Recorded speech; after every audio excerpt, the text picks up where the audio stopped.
اللہ کے نام سے شروع کرتی ہوں جو بڑا مہربان اور نہایت رحم والا ہے۔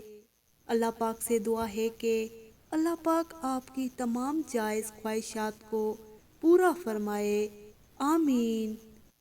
تمام ناظرین کو علیشاں وائس چینل میں دل کی گہرائیوں سے خوش آمدید۔ میرے پیارے دوستوں، آج کی کہانی ایک نوجوان کی ہے جس کا جنازہ ایک وقت کے بادشاہ نے خود پڑھا۔ ترکی کے خلیفہ سلطان مراد کی عادت تھی کہ وہ بھیس بدل کر عوام کی خبر گیری کرتا تھا۔ اس نے ایک رات اپنے سیکیورٹی انچارج کو کہا کہ چلو کچھ وقت لوگوں میں گزارتے ہیں۔ شہر کے ایک کنارے پر پہنچے تو دیکھا ایک آدمی گرا پڑا ہے۔ بادشاہ نے اسے ہلا کر دیکھا تو مردہ انسان تھا۔ لوگ اس کے پاس سے گزر کر جا رہے تھے۔ بادشاہ نے لوگوں کو آواز دی، ادھر آؤ بھائی۔ لوگ جمع ہو گئے اور وہ بادشاہ کو پہچان نہ سکے۔ کیا بات ہے؟ بادشاہ نے کہا، آدمی مرا پڑا ہے، اس کو کسی نے کیوں نہیں اٹھایا؟ کون ہے یہ اور اس کے گھر والے کہاں ہیں؟ لوگوں نے کہا، یہ بہت برا اور گنہگار انسان ہے۔ تو سلطان مراد نے کہا، کیا یہ امت محمدیہ میں سے نہیں ہے؟ چلو اس کو اٹھائیں اور اس کے گھر لے چلیں۔ لوگوں نے میت گھر پہنچا دی۔ اس کی بیوی نے خاوند کی لاش دیکھی تو رونے لگی۔ لوگ چلے گئے۔ بادشاہ اور اس کا سیکیورٹی انچارج وہی عورت کا رونا سنتے رہے۔ وہ کہہ رہی تھی، میں گواہی دیتی ہوں، بے شک تو اللہ والا ہے اور نیک لوگوں میں سے ہے۔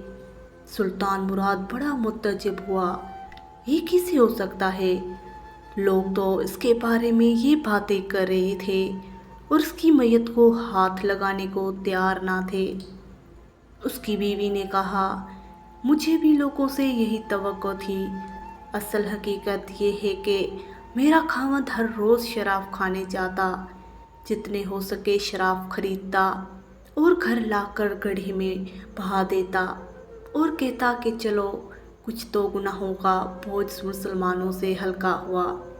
اسی طرح رات کو ایک بری عورت کے پاس جاتا اور اس کو ایک رات کی اجرت دے دیتا اور اس کو کہتا کہ اپنا دروازہ بند کر لے، کوئی تیرے پاس نہ آئے۔ گھر آ کر کہتا، الحمدللہ آج اس عورت کا اور نوجوان مسلمانوں کے گناہوں کا میں نے کچھ بوجھ ہلکا کر دیا ہے۔ لوگ اس کو ان جگہوں پر آتا جاتا دیکھتے تھے۔ میں اسے کہتی تھی کہ یاد رکھ، جس دن تو مر گیا تو لوگوں نے تجھے غسل دینا ہی نہ، تیری نماز پڑھنی ہے اور نہ تجھے دفنانا ہے۔ وہ مسکرا دیتا اور مجھ سے کہتا کہ گھبرا مت، تو دیکھے گی کہ میرا جنازہ وقت کا بادشاہ علماء اور اولیاء پڑھیں گے۔